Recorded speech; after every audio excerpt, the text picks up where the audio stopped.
大家好，歡迎返到嚟日常研究部。唔知你有冇試過，每次食嘢嘅時候，隻貓都會用好無辜嘅眼神望實你，好似話自己都應該有份啩。有啲貓為咗一啖美食，會好似上咗癮咁黐到你實，甚至會趁你唔為意時，連你個碗都舐埋。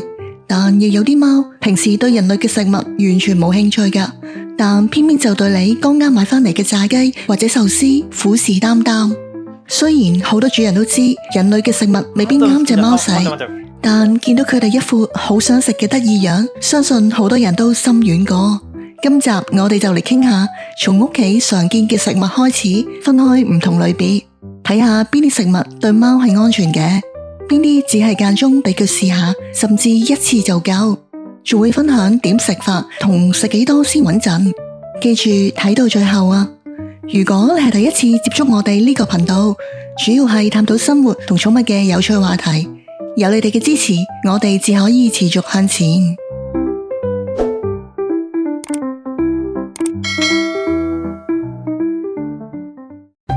乳製品，你知嘛？有啲貓竟然會為咗偷芝士，自己走去開雪櫃㗎。作為肉食動物，貓天生就中意高脂高蛋白嘅食物。乳製品嗰種濃香同滑膩口感，對佢哋嚟講真係好吸引，甚至可能勾起細個時飲奶嘅回憶。不過大部分成貓都有乳糖不耐症嘅，食完可能會肚屙或者腸胃唔舒服咯。如果你想偶爾獎勵下隻貓，可以試下買啲低乳糖嘅芝士，好似車打、瑞士芝士或者羊奶芝士，但要記住揀低鈉，即係低鹽嘅款式。每次俾指尖咁多就夠啦。另外無糖嘅原味乳酪，例如希臘乳酪，一茶羹內都算安全嘅。不過無論芝士定乳酪，建議最多都係1星期一次，仲要睇下你隻貓嘅腸胃適唔適應。記住千祈唔好俾太多啊，最怕佢食上癮唔肯食返正餐啊。留意，如果你隻貓只係偷食咗你剛啱買返嚟嘅芝士漢堡，或者舐咗你早餐嗰塊牛油麵包，健康嘅貓通常嗰少少份量係唔會有咩大礙。不過要注意，如果芝士漢堡入面有洋蔥成分，對貓嚟講就有危險。至於牛油脂肪高，食得多可能會傷到胰臟，所以唔好俾佢哋亂嚟啊。肉湯，唔少主人反映，原來平時連罐頭都唔肯食嘅貓，一加肉湯就食晒成碗啦。肉湯香味十足，可以幫到貓攝取更多水分，預防膀胱問題。但記住啊，一定要用冇鹽冇添加嘅清湯，同埋避開晒洋蔥、大蒜呢類對貓有毒嘅嘢，先可以放心俾貓食用。其實自製肉湯好簡單，可以買隻雞髀或者加啲雞骨，記住用鋁袋包住骨頭先煲啊，用低溫慢煮10至12個鐘左右，唔使加鹽或者其他調味。煲完順手避走埋啲油，避免太肥啦。份量方面，每次加1至2湯羹拌入乾糧或者罐頭度，每星期2至3次就夠。微溫嘅肉湯先用手指試下溫，暖得嚟唔辣手就 OK 啦。留意，如果想慳時間又想隻貓食得開胃啲，可以將自製好嘅肉湯預先雪凍成冰粒，放喺雪櫃可以保存長達2個月。每次解凍1至2粒嚟餵貓，咁就方便控制份量，又唔怕浪費啦。肉類，貓天生係肉食動物，理論上生肉或者熟肉都啱佢哋胃口。不過對自細食開乾糧嘅家貓嚟講，未必會對肉類特別有興趣。但如果係曾經流浪過嘅貓，情況就唔同講法啦。生肉本身營養豐富，水分充足，最貼近貓嘅自然飲食。但始終唔少主人因為擔心衛生或者肉類來源嘅問題，都係傾向用熟肉餵食，感覺會安心啲咯。可以試下下次當準備人類餐點嘅時候，預留定啲未加任何調味嘅熟肉或者熟嘅內臟，偶爾切一細塊俾隻貓當係零食獎勵。每星期俾1至2次都冇問題，不過要特別小心肝臟嘅份量，俾得太多可能會導致貓維他命 A 中毒㗎。留意，但凡貓一試過隻味，就會好容易記住嘅，可能之後每次都係咁等，甚至會主動搶食。所以平日最好收好啲食物，唔好俾佢哋有機可乘啊！萬一佢真係偷食咗你剛啱拎出嚟解凍嘅肉，都唔使太擔心。健康嘅貓其實胃酸好強，仲可以殺死細菌。偷食少少，通常都唔會有咩大礙。魚類，唔好以為隻隻貓都中意食魚啊！事實上，有啲貓根本對魚冇興趣，甚至會對魚敏感。不過，好似沙甸魚、三文魚、吞拿魚呢啲氣味好濃嘅魚，就係最多貓中意嘅選擇。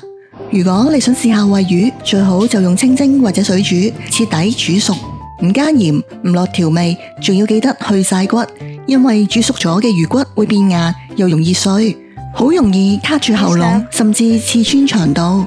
嚴重嘅話就真係要開刀噶啦。至於魚罐頭，記住要揀水浸嗰款，唔好買鹽水或者油浸。只要係冇骨嘅魚肉，偶爾俾少少當零食都冇咩大問題嘅。留意，其實魚肉嘅營養係唔夠全面。隻貓如果長期淨係食魚，好易搞到營養唔均衡。至於買翻嚟嘅壽司，就只可以餵食魚肉嘅部分，因為壽司飯有醋、糖、鹽，完全唔啱佢哋食。另外仲要注意拖羅，脂肪超標，好易傷肝，甚至會搞到胰臟炎或者肚瀉。肥貓老貓就千祈唔好掂啦。雞蛋，要知道雞蛋嘅蛋白質同肉類嘅蛋白質唔係完全一樣，所以平日最多只能當零食，除非你用無菌蛋，否則蛋殼記住要洗乾淨，避免沙門氏菌。蛋亦要完全煮熟，只俾蛋黃就夠啦，因為蛋白會阻住貓吸收重要營養，例如維他命 B， 食得多反而影響健康。每次最多俾半個至1個蛋黃，每星期1至2次當做零食就夠。第一次試可以先俾少少，睇下隻貓有冇肚瀉或者唔舒服。蛋黃熱量高，食得太多會致肥。肥貓同老貓就要控制好份量至得啊。留意，如果蛋黃整碎散喺食物上面，對付揀飲擇食嘅貓特別吸引，效果同營養酵母差唔多㗎。水果，唔係每隻貓對水果都有興趣。雖然啲專家成日話貓食唔到甜味，但係事實上有啲貓就係特別中意食西瓜、香蕉或者蘋果咁咯。其實只要餵少少，記得去核，再切細粒啲嚟餵，通常都冇乜大問題。不過要記住，提子對貓嚟講係有毒，而好似橙啊、檸檬呢類金骨水果，刺激性高，都係唔啱佢哋食噶。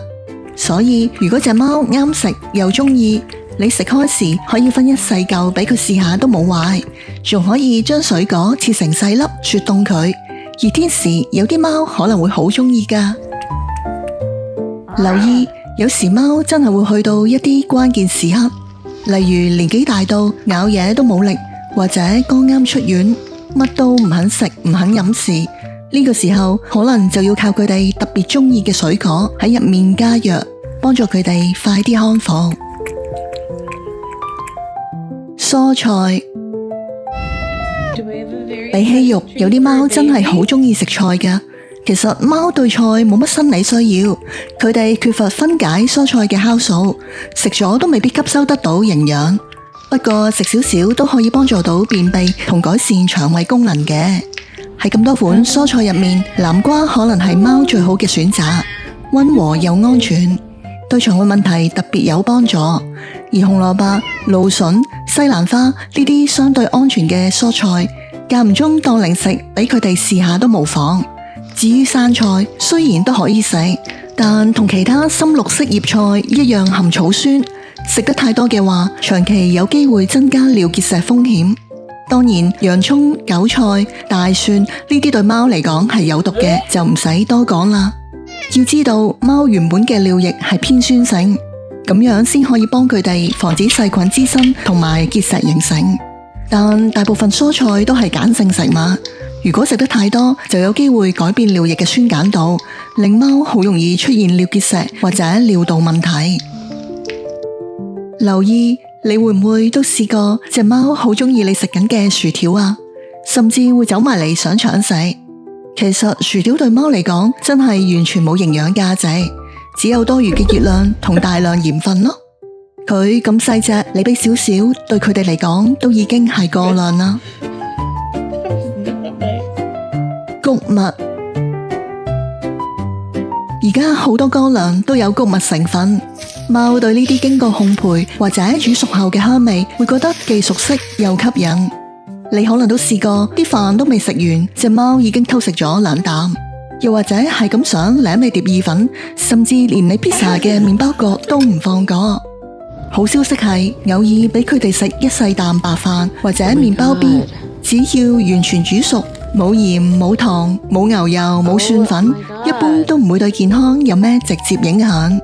特別係當貓有輕微腸胃問題時，少少白飯有時仲可以幫助舒緩腹瀉或者腸胃不適。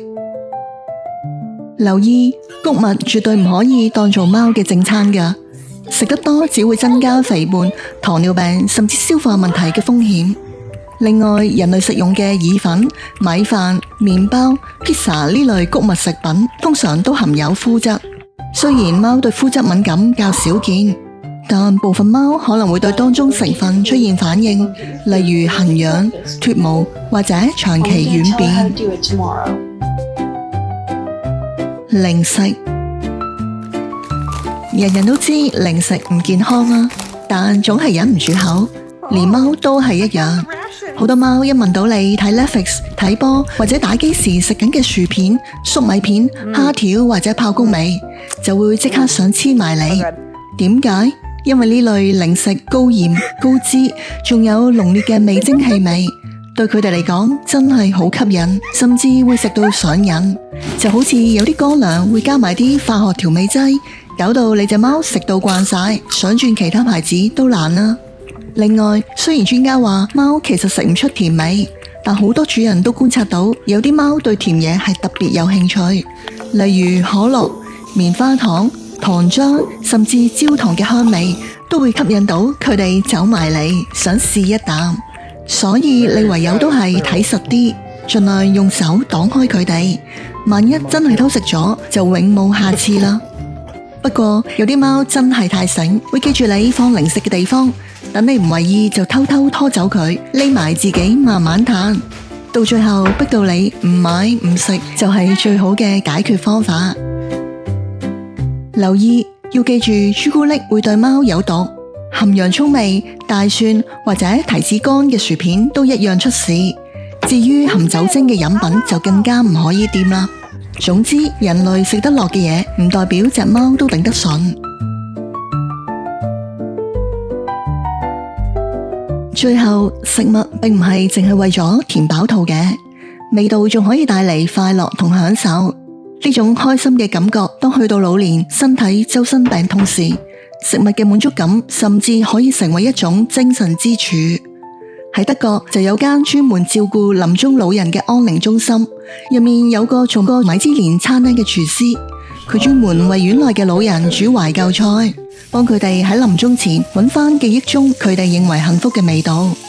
呢個故事或者可以提到我哋幫貓揀嘢食時，除咗要睇安唔安全、有冇營養之外，甚至都可以留意下佢哋對邊啲食物特別有興趣。